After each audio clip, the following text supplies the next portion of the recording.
everybody, and welcome back to Trekyards. He's Commander Cockings. He's Captain Foley. And we're very small scale in the corners here. Do you see on the side? Look at us. Perfectly scaled based on continuity jerks. We're always there, and continuity and scale is important. If one of us suddenly grew bigger and filled the frame, you'd be like, what? That didn't match up with last week's continuity? What? So it'd be a shame if we were in the big window. I mean, that'd just be weird. It would. Yeah, it would. What are we doing today, Stuart? Today we're having fun with ship scales, as seen in Season 2, Episode 1, The Broken Circle of Strange New Worlds. We get a very interesting establishing shot of Starbase 1 and some ships. Ships we've seen before, and it's interesting, for sure. We're sort of talking about scale and such, but it's also just a good job with the cool shot guys, because we are the ship guys. This is a show that has been introducing ships, and they started off the season with a space dock shot, and they threw every single ship class, it seems, into the shot, and to see them in context with each other is really fun. So I want to commend the team for this really nice shot. It was long, lingering, and had a sense of fun to it, so good job. And you definitely got the sense they were like, how many ship assets have we built? Render. But that's what a fleet would be. Obviously, specifically, let's call out the tiny ship, because you can see it here finally. We obviously know the Enterprise scale, which of course is now bigger than the original Enterprise scale. Right? Yeah, whatever. We're going to ignore the canon scale to TOS, to TMP, whatever. Just in the context of this shot. In Season 1, for some reason, Una went with like 5 people to a planet in the teeniest little ship. And you can tell it's small based on the window scaling, but again, window scaling, whatever, right? But 6 people, we all said it was going to be tiny, and you can see it, and it's just such a diddly little scout, tiny. It's so cute, Stuart. What do you think? Little scout ship, very much based on the Saladin class from Franz Joseph, and single nacelle, which is great. And yeah, we were concerned about the size, considering there's like no crew aboard, but there's only like 5 people or whatever, 6 people. But yeah, it's quite a small little ship. It's a little scout ship, survey ship kind of deal. And it is cute, as you said. I'm not a fan of the strut on it, honestly, but that's neither here nor there. That's just a personal preference. But yeah, to see it in scale to the Enterprise, it's nice to see the fleet. That's one thing we never saw in TOS was the fleet. And they threw all this stuff in here, which is fantastic. But yeah, I didn't expect it to be quite as small as it is. But hey, it works for me. I like it. It fits what I thought they were going with did. And I've designed a runabout-esque ship for the TMP era, because I like the idea of miniaturization of technology. For the longest time, the TOS shuttles didn't have warp, mostly, kind of, but warp capability was a ranked thing, so you had to get past a certain scale ship to have warp, and therefore the runabout was a big advancement, because now we could have a smaller ship at warp. There was also a capable starship. Now in modern Treks, all shuttles can go to warp, which kind of makes the runabout a bit more redundant, because it's just now a bit bigger, right? It's not doing much special, I guess, with armed, but I'm sure you can arm a shuttle. So this, to me, speaks kind of the early runabout, and that we need a functional craft with space. They just haven't broken out of the mold yet, because that is the mold, right, of starship design. And I'm fine with that, it being a tiny, not even scout. I feel like it's just a transport ship, ostensibly. We need to quickly send out this. We've got 15 at any given starbase. Great. Warp capable, 12 rooms. Yeah, I like it. Works for me. And a lot of people brought up on my first reaction review, what was on the other side of the Enterprise? Was it another Constitution class? A lot of people thought it might be a Sombra class, which was like the USS Peregrine from last season. It's not. It's actually the Farragut, which we see in Aaron of Mercy. I think that's what it's called.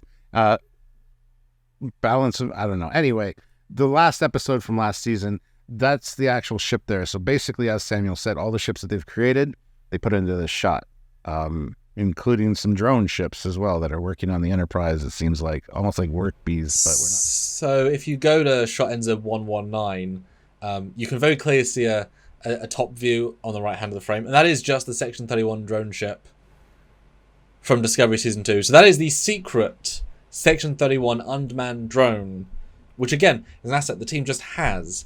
Why is a secret Section 31 combat drone, which makes up an entire ship, working as a...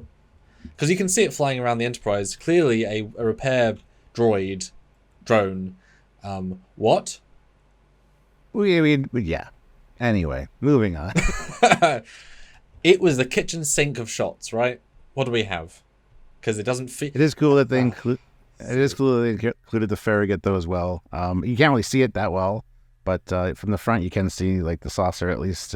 But it doesn't feel like the Enterprise. That's the important thing. You get this multi-spectrum of fleet, and I would not be surprised if they've literally not even swapped textures if it just says Farragut. Farragut. Speaking of, there is also another ship, a secret ship, which we talked about on Saturday.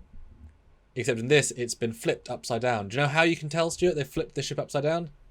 Because the nacelles are the wrong way. Well, that could be intentional. In fairness, that could be them. It's because the blinkies. See? Blinkies are important to show you what way's up. And so if you just do this in the CG modeling program but don't sort the light rig, the blinkies are on the wrong side. So, I didn't even notice this when I watched the sequence, but then seeing these screen caps, you can see the Crossfield class upside. The Strange New Worlds Crossfield class. It might be a Crossfield. It's not. Yes. Class, yes. Upside down, parked in a bay. Like it's quite clear. You can even see the inner lights of the saucer where the negative space is. They carefully place it so you can't see the negative space unless you see the lit parts that show negative space. But hey, I mean, that is a clever idea. We've got an asset, we just built it, it looks different. Upside down it and shove it in the front.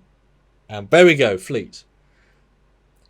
Now, if you're taking it as literal canon, though, because you can see enough evidence of it being the same ship, that means the Klingon does not build this ship fresh on their planet. It's a ship that exists in the fleet. So, what is the Crossfield variant? Blah, blah, blah, blah. Go watch our Saturday video where we talk about the Crossfield and what that could mean. But yes. Pretty great. But it's a really good shot, actually. I really liked it. It would have been nice to have seen some civilian ships flying around. This is Starbase 1, after all. It is the station. You know, Spandorian ships. Of course, they haven't built anything. But I'm glad no Vulcan ships. I don't like the Vulcan ship from season 1, 2, and blah, blah, blah. But yeah, I mean, good job for them. Pretty happy with it. Got quite a few shuttles flying around, which is a nice touch as well. Big shuttles, too. What do you put on the next Enterprise? Big. Yeah.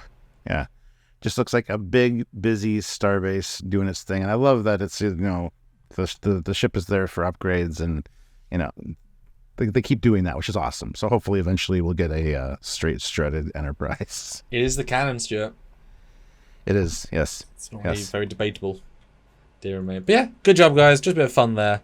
And then obviously transition some space CG into real on-set LED wall. So it's very much there.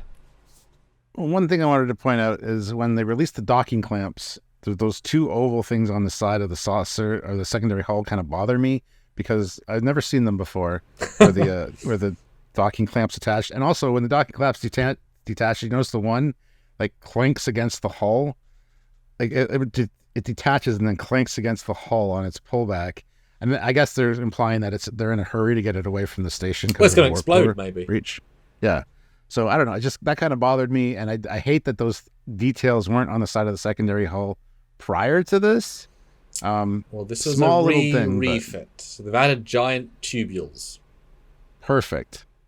Don't worry, guys. We're going to be following the ride all the way through season 2. So any new upgrades, improvements, details that we see, we will be covering. That's what we do here.